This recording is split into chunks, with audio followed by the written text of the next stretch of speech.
beautiful, isn't it? No, not that. That. Absolutely beautiful.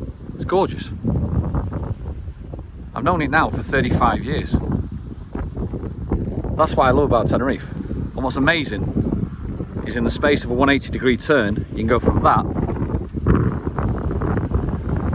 to that. We've got a windy vlog today. Tim, thank you very much. I'm going to see if this works. I'm at the highest part really of the south of Tenerife, where you can see everything. I can see today. I've got La Gomera behind me, but over there the two humps. Those two humps, that is actually La Palma. You know it's a nice day when you can see all that. I wanted to come up here for a couple of reasons. The first reason, just to get out of the way of it all. Do you know what I mean? But also to show you how this area, I don't know if to hold this or not. This area, all the way over there, it's all the way over there. It's about a 10k area. Oh, it's actually ruined holidays for me. And I'll explain that later on as we go down the line. Also, stick around to the end because I've got a story about a stripper called Crystal and why I might have to go and visit a strip club. I'll just do one for you, innit? But it's a true story. It's not as exciting as it sounds, but you never know. It's a funny one. It's weird. It's great to be back. It's Tuesday, but it's great to be back for me because holidays. I've just come back from, well, we just had a 4-day break. I finished work on the Friday and I've had 4 days off. And for me, I find it extremely difficult getting out of routines because I'm a very routine kind of guy, you know. And when you get out of a routine, for me, it causes angst a little bit for me. In essence, that it gives me definitely an anxious feeling sometimes. It gives me feelings of guilt, and I can't explain. Well, I think I can explain why. It's just because I know that for me, a routine is what keeps me going. I'm just trying to walk really, just try and keep away from the wind. But I've had 4 days of it, and it's one of those ones when I first finished work in the UK and came over here. It was getting into the habit of working to live rather than living to work, and most probably, even though the hours I do are completely different now over here at Dillon's, and I've got a much more happier, I'm in a happier place, a much happier place. It's when I knock myself out of that routine, it really just makes it a little bit more difficult for myself. So I'm supposed to be enjoying myself on holiday, where in fact I'm screaming for the routine and trying to get back into work. So I go back to work tonight, and then I've got to do it all over again, because what happens when you go back to work is you've been off stage for 4 days, you get back on again with all the fear of stage fright of whether you can do it or not, and what happens if the people don't like me, and you know, I'm out of the habit of it, so I've got to get back into that as well. So we'll see. Yeah, watch this space and I'll let you know how that goes over the few weeks. But it's a genuine feel that I have, the anxiousness and the guilt, and it's just it's reassuring to get back into a routine. We've had some friends. I've got a lot to get through today. I'm sorry. I don't know why. Hopefully you stick along with us. We've had some friends over who were supposed to look after the dog while we went to Gran Canaria, and we lasted all of a day. There is a story about that on our live on the main channel. And again, because they look after the dog, it's kicked me out of my routine. I'm used to getting up, going taking the dog, so it was nice to do that this morning and get back into walking the dog into the wasteland, get him up into the hills. And he's had a great run out. As I've had, it's almost like a mental wash that I've had, and I never realised that I actually needed it. But it is like a mental wash, and it puts me in a much better place. It's funny because last week, when I was out walking the dog, I come across an elderly lady who seems to sit on a wall up in the fields. She must live up on the farm, and she's waiting for a lift. And she's just sat there on her phone. And late 60s, elderly Canarian lady. And I say, you know, as always, was like, "Good morning, how are you?" And then we got up a conversation last week, and the conversation was, I'm trying my hardest to keep up because she's speaking in Canarian slang rather than Spanish. And you've got to first learn Spanish before you can learn Canarian slang. And I understood most of it, and there's one word that I couldn't get. And she kept talking about the dog and stuff like that, and it's okay. And then she came up with this word I couldn't get, and the word was mierda. And I said to her, I said, ¿Cómo se dice mierda in English? How do you say mierda in English? And she turned around, she went, no, she says, I'm just a Canarian woman. She says, I just speak Canarian. I don't know these words. So I thought to myself, you know what it is? I'm going to go home and I'm going to look and Google translate the word mierda. And as you can see, Google Translate, I did it. And there's the word now on the screen. And I went, oh, okay, that's what she was meaning. So now that I knew what that word was, she was actually saying, what do I do with the dog's mess? And I'm having to say to myself, well, I live 15 minutes away. He has already done his mess.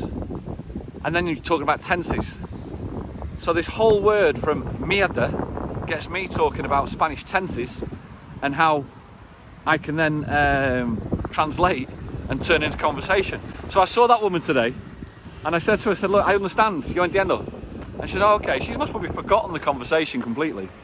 But then I had to explain it to her and it was really quite good. So it was like a Spanish lesson itself today, this morning, which was nice. So yeah, talking about dog crap makes it, you can learn Spanish in all different ways. You really can learn Spanish in all different ways. It's beautiful, isn't it? It's a big banana plantation. What people don't realise is when you stay down in the areas down there, I can see Puerto Colón down there, which is the harbour. I'll just spin it round, see if you guys can see it. If I just go and zoom in a little bit. There is the harbour of Puerto Colón, so that's quite a well-known area. And then I zoom back out and come right back to the top of the hill. And you can see just over the hills, there's actually a full-on banana plantation going, which goes on, it takes the whole of the barranca up actually, which is quite pretty. And just over there in the distance over there is Los Cristianos, just to give you a bit of an idea where we're at. Have a guess what I've done also today? I've also recorded myself to remember what I need to say, and I've forgotten what I'm going to say, so I'm going to go up my recording and I'm going to come back with the next bit. Progress. I can't believe the main thing I forgot was actually what the title of the vlog was. A couple of things. First of all, you might have seen on the main channel we put the running vlog up there. If you look at that running vlog, you'll actually see it was designed for this channel, because we've got new graphics. Thank you very much, Darren John, for explaining how I can get these new graphics on. Actually, you'll see them now. Can you see that? New graphics here. Good, isn't it? Have you subscribed? Do it. Nice. It's free. You know you want to. Anyway, thank you very much for the graphics. Hope you enjoy them. Leave a comment what you think about them. The running vlog went onto the main channel because it was heavily edited and it wasn't really in taste of what this channel was about, and also Shelley was on it, and I just thought it might get more favour on the other channels rather than this. So if you're subscribed to just Ricky, you've not seen Rick and Shelley, go and take a look at Rick and Shelley and you'll see that running vlog that we're talking about. Great, it was a great month. And you see the difference now is I'm not in a challenge. I thought this morning I'd go for a run and can't be bothered. Whereas if I was in that challenge, I'd most probably have actually forced myself to go for a run today. So Calvin, I might be in contact soon. Tenerife, why is Tenerife ruin my holidays? Very, very simple really. We've got everything here. If I look that way there, over my shoulder now is Los Cristianos, and I go that way, and over there is Adeje, everything between Los Cristianos and Adeje, I've got on my doorstep. I always remember 35 years I've been on this island, on and off this island. And I remember we used to come here a lot because my mum was here when I was living in the UK with the kids. And then one year we thought we'd do something different, and we thought, you know what it is, we'll go to Portugal. So we took the flight to Portugal, never been there before, got off the plane, got on the bus, like you do, headed to the hotel, looked out the window and went, looks just like Tenerife. Looks just like Tenerife, which was weird. And then you look for things that are Tenerife and they're not Tenerife, and therefore it ruins the holiday. We went to Gran Canaria, exactly the same. You might have seen we lasted a day. I've got a feeling, right, this is just my own personal view. If you guys go to Gran Canaria and you love Gran Canaria, please don't take offence at this, but Gran Canaria is not for me. And the reason why it's not for me was, it's like, do you know, let's say you go on a holiday, you come out of the hotel and you constantly turn right at the hotel. You constantly turn right for a week, and you go down there and you go to the places and you go, yeah, it was all right, but it wasn't for me. And then somebody says to you, mate, you should have turned left. Because if you'd have turned left, you would have seen everything. Now, I feel that with people that go to Gran Canaria or go to the other islands and don't see Tenerife. So they go to Gran Canaria rather than Tenerife. They go to Lanzarote rather than Tenerife. They go to Fuerteventura. I think Fuerteventura is beautiful. But again, it's not Tenerife. And that is the biggest issue. Now, we've had a conversation, me and Shelley, about this. So what that now means for us is that our holidays now have to change. And when I say they have to change, we have to up our holidays. We have to maybe look at elsewhere. When I would like go to America or go to, I don't know, South Africa or Canada, or go somewhere that is vastly, significantly different, because I don't think Greece, Turkey, Cyprus, Portugal, I don't think it's going to cut it. Maybe the Bordeaux of France, maybe Sicily, Italy, you know, something like that. But it's not going to, because everything, to me, it's all pretty much the same. And when you've got everything here, you've got the world's #1 water park, you've got shopping centres, you've got fantastic beaches, you've got great excursions, you've got this view. I don't think things are going to touch it. So that's the reason why I think Tenerife has ruined holidays. But I'll take it. Living here, I'll definitely take it. The hotel that we were in was a nice hotel, but you're sitting there and you go, well, our bedroom's nicer than this. And then you looked out at the view of the pool and we went, well, the view at our house is better than this. It shows you how bloody privileged we are, really, to live where we do. The penny dropped for Shelley this holiday. I think it already dropped for me already, but the penny dropped for Shelley this holiday that she realises that there's more on the front door that we're gonna enjoy on our front doorstep than we are actually gonna do in other islands. And that was really quite interesting, and that's the reason why we came home. And we've had some fantastic days. But as I said before, the guilt now is like, let's get back to work and let's get back into a rhythm, because I think I feel better in a rhythm. Do you feel better in a rhythm? Is that what it is? In a routine? I think I feel better. I get mentally washed when I do that, but I've already talked about that. So the final thing I wanted to talk about I want to talk about a stripper called Crystal. Unbelievable. Amazing. Pain up the arse. Let me explain. When you live in Tenerife and you park your car, no matter where you park, everywhere you park, they still do it over here, is because it never rains, everybody puts flyers under your windscreens. And the back windscreen, about 2 months ago, a flyer went underneath it with the name of Crystal from a strip club. And I didn't notice it. And I'm driving down the motorway and this thing, you know, it's flapping, and it's like, pa, pa, pa, pa, pa, pa. And it was flapping constantly. And I'm like, it was doing me head in. So I put my rear windscreen wiper on to get rid of it.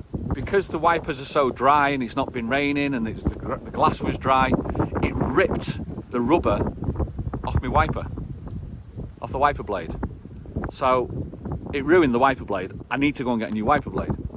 So for 2 months, I have been into nearly every Chinese shop, into every garage, looking for a replacement wiper blade for a Hyundai i30, if anyone's coming over. And I can't find one.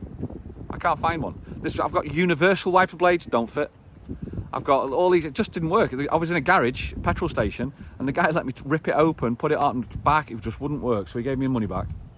So Crystal is a pain up the arse. Crystal's cost me a rear wiper blade. And I feel at the point now, do I go to the strip club with the leaflet and the wiper blade and ask for money for my wiper blade in compensation? Because Crystal's ruined my wiper blade. I'm just being silly. I think that's it for today. Thank you so much for listening. It's nice to get back on the horse again, and it's nice to get back into the routine of doing these. Hope you enjoy it. Enjoy your week. There is one thing I've got to say. 2 seconds, because I've forgotten it, but I'll come back to you. In the words of Jerry Springer, take care of yourselves and each other. That's important. You know what to do. See you on the next one.